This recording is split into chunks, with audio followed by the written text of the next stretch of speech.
المشاهدين الأكارم، السلام عليكم ورحمة الله تعالى وبركاته. أحييكم من الفضائية الإريترية وأقدم لحضراتكم نشرة الأخبار نستهلها كالمعتاد بأهم ما جاء فيها.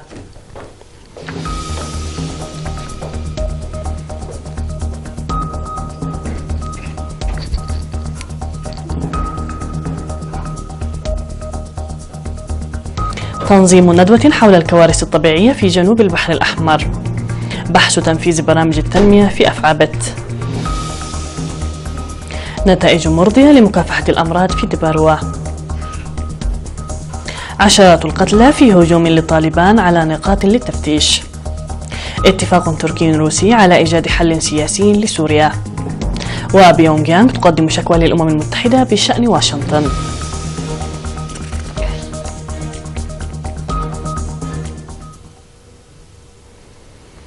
من العناوين إلى التفاصيل، أهلا بكم.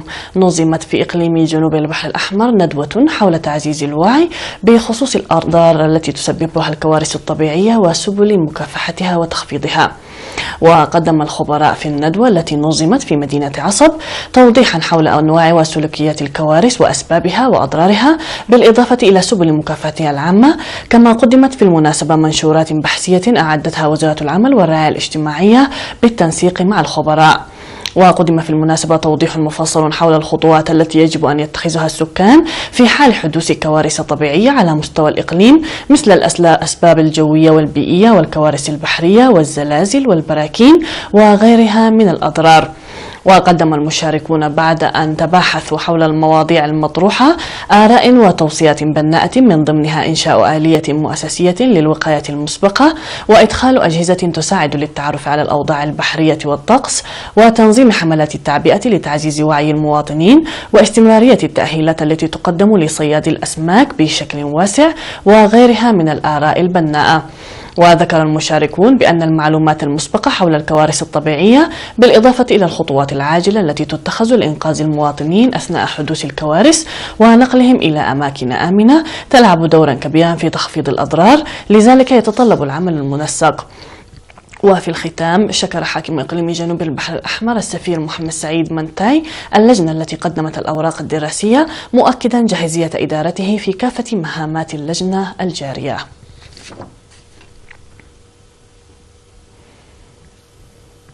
دعا سكرتير الجبهة الشعبية للديمقراطية والعدالة في إقليم شمال البحر الأحمر السيد هيلة ولد مدهن للاهتمام بتنسيق الموارد والإمكانات لتنفيذ برامج التنمية. وقال إن التعرف على الموارد والقدرات وتنظيمها واستخدامها الجيد أساس النجاح، ولتحقيق ذلك قامت لجنة التنمية بالإقليم بالتجول إلى كافة المناطق وإجراء الدراسات عن الموارد والاحتياجات، وسلمتها إلى الجهات المعنية. وقيم الاجتماع فعالية الأنشطة التي قامت بها تنظيمات الجبهة الشعبية، داعيا لتقوية أنشطة النفير. وحث مدير مديرية أفعبت السيد أحمد محمد نور رجب مدراء الضواحي للاهتمام الكبير لتنفيذ البرامج عبر المشاركة المجتمعية لمزيد من الفعالية. وقدم المشاركون النواقص والقصور المحتاجة للحل، مؤكدين المساهمة في جهود إيجاد الحلول.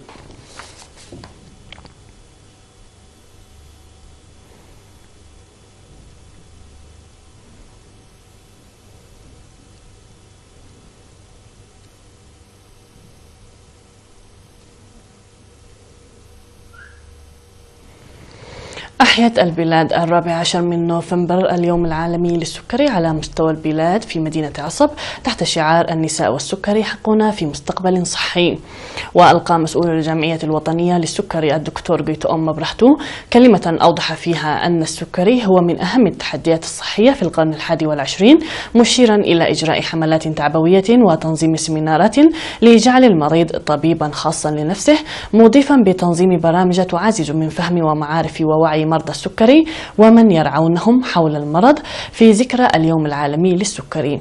وأوضح الدكتور قيتؤم بأن الدواء المجاني الذي تقدمه وزارة الصحة لمرضى السكري أهلها لتكون نموذجية في الإقليم، مناشدا المرضى للانضمام تحت راية الجمعية التي تأسست قبل 19 عاما ليستفيدوا من الفوائد التي تأتي عن طريق الجمعية. من جانبه أوضح مسؤول مكتب الصحة في إقليم جنوب البحر الأحمر السيد أسفاو جبر ميكائيل أهمية المحافظة على الجسم السليم وممارسة الرياضة النشطة وتناول الأغذية الصحية والابتعاد عن التبغ والتعرف على أوضاعه الصحية للسيطرة على مرض السكري، داعيا مرضى السكري لتناول الدواء بانتظام ومتابعة صحتهم باستمرار.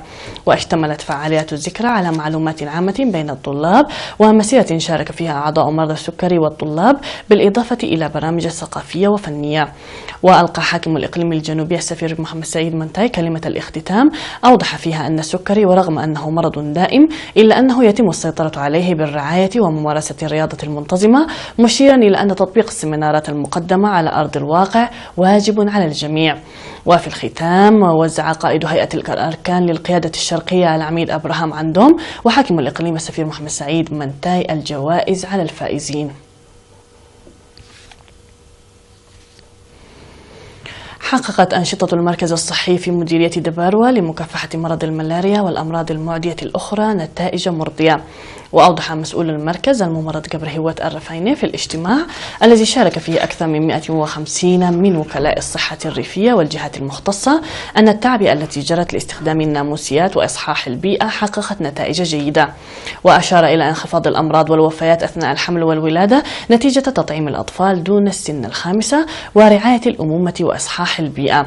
ودعا وكلاء الصحة الريفية على القيام بالمراقبة الجيدة لتوظيف الناموسيات في غير محلها. ودعا مدير مديرية دباروة السيد أبراهام تكا وكلاء الصحة الريفية للتعاون مع مدراء الضواحي لضمان الصحة العامة. هذا ويوجد في مديرية دباروة مركز صحي و6 عيادات.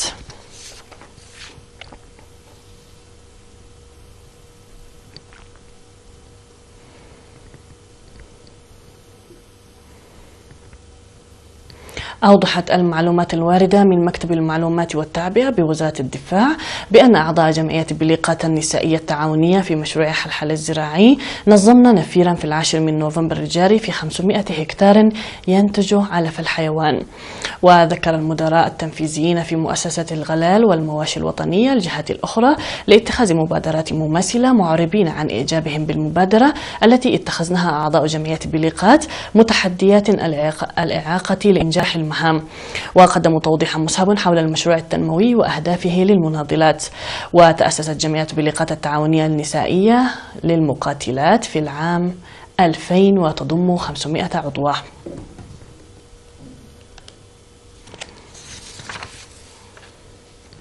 كانت هذه الأنباء المحلية مشاهدينا الكرام، فاصل ونعود مع الأنباء العالمية فكونوا معنا.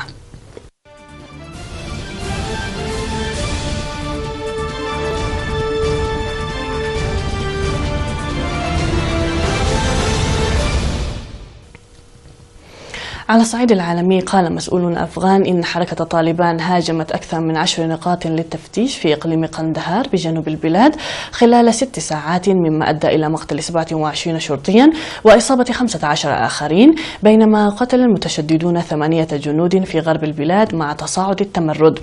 وقال مسؤولون إن قوات الحكومة قتلت 45 متمردا وأصابت 35 آخرين، وإن مقاتلي طالبان لم يتمكنوا من الاستيلاء على أي نقطة تفتيش خلال الهجمات. وقالت حكومة إقليم فراه في غرب البلاد إن طالبان هاجمت أيضا منطقة بالا بلوك في الإقليم، مما أدى إلى مقتل 8 جنود وإصابة 3 آخرين. ويشير المفتش الأمريكي العام المسؤول عن ملف إعادة إعمار أفغانستان إلى أن سيطرة الحكومة على البلاد تراجعت 6 نقاط مئوية لتصل إلى أقل قليلا من 60% فقط مقارنة بالعام الماضي.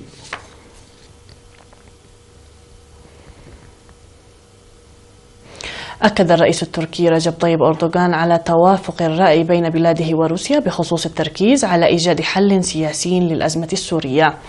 جاء ذلك في مؤتمر صحفي مشترك عقده في مدينة سوتشي الروسية مع نظيره فلاديمير بوتين.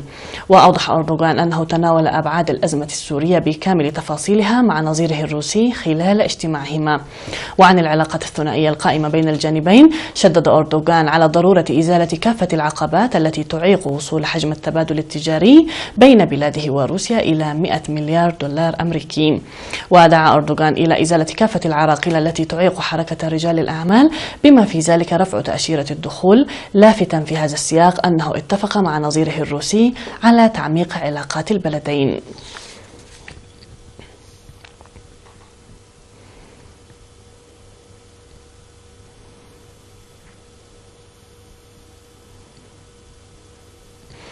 قدمت كوريا الشمالية شكوى للأمم المتحدة بشأن تدريبات عسكرية مشتركة بين الولايات المتحدة وكوريا الجنوبية، ووصفتها بأنها أسوأ وضع على الإطلاق لأن واشنطن نشرت عتادا حربيا نوويا جاهزا للضرب.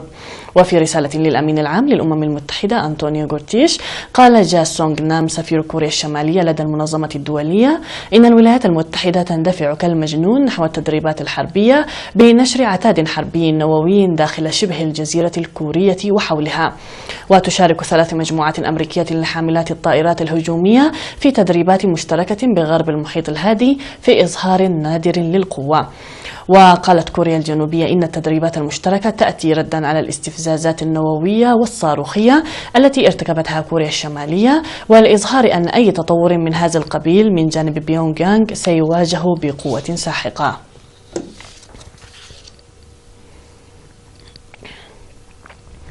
تقدمت الصين على الولايات المتحدة بإنتاج أكبر عدد من أجهزة الكمبيوتر الخارقة في قائمة تتضمن أسرع 500 نظام إلكتروني في العالم.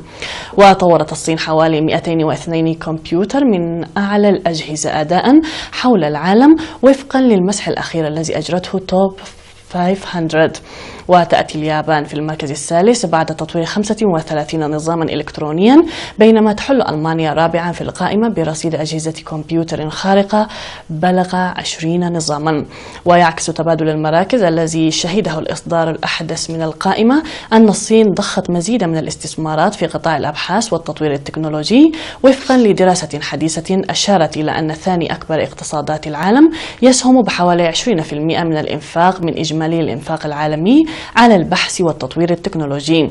وتصل قدرة الكمبيوتر الصيني الهائل سانواي تاهيلايت الأسرع على مستوى العالم إلى 93 بيتا فلوب، مقابل قدرة الكمبيوتر الخارق الأمريكي تايتان التي تبلغ 17.6 بيتا فلوب.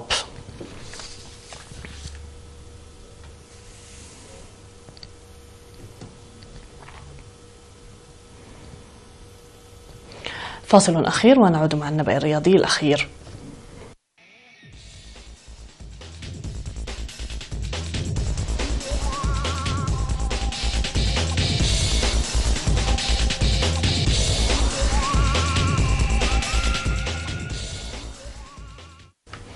في النبأ الرياضي الأخير، انتزعت ألمانيا التعادل بهدفين مقابل هدفين في الرمق الأخير من مباراتها ضد ضيفتها فرنسا في كولن في مباراة ودية ضمن إطار استعدادات المنتخبين لمونديال روسيا 2018. ونجح ألكسندر لاكازيت في افتتاح السجل التهديفي للمنتخب الفرنسي، لكن تيمو فيرنر رد عليه بهدف التعادل ومنح لاكازيت التقدم مجددا لفرنسا قبل أن تدرك ألمانيا التعادل بواسطة لارس شيدل في الثواني الأخيرة. هذا وتعادل المنتخبان الإنجليزي والبرازيلي سلبيا دون أهداف على ملعب ويمبلي في لندن في مباراة دولية ودية ضمن استعدادات المنتخبان لمونديال روسيا الصيف المقبل. وفي مباراة ودية أخرى أهدرت الأرجنتين تقدمها بفارق هدفين أمام نيجيريا، وخسرت أمامها ب4 أهداف لهدفين في إطار استعدادات البلدين لنهائيات مونديال روسيا 2018 الصيف المقبل. وفرض المنتخب الروسي التعادل الإيجابي 3 أهداف مقابل 3 على ضيفه الإسباني في المباراة الودية التي جمعت بينهما في سان بطرسبرغ. وتقدم المنتخب الإسباني بهدفين، حيث افتتح خوردي ألبا مدافع برشلونة التسجيل، ثم أضاف سيرخيو راموس الهدف الثاني من ضربة ورد الفريق الروسي بهدف على طريق فيدرو سمولوف. وفي الشوط الثاني أدرك أليكسي التعادل لروسيا، ثم سجل راموس الهدف الثاني له والثالث لإسبانيا من ضربة جزاء نالها بنفسه، قبل أن يسجل سمولوف الهدف الثاني له والثالث لروسيا في الدقيقة 70.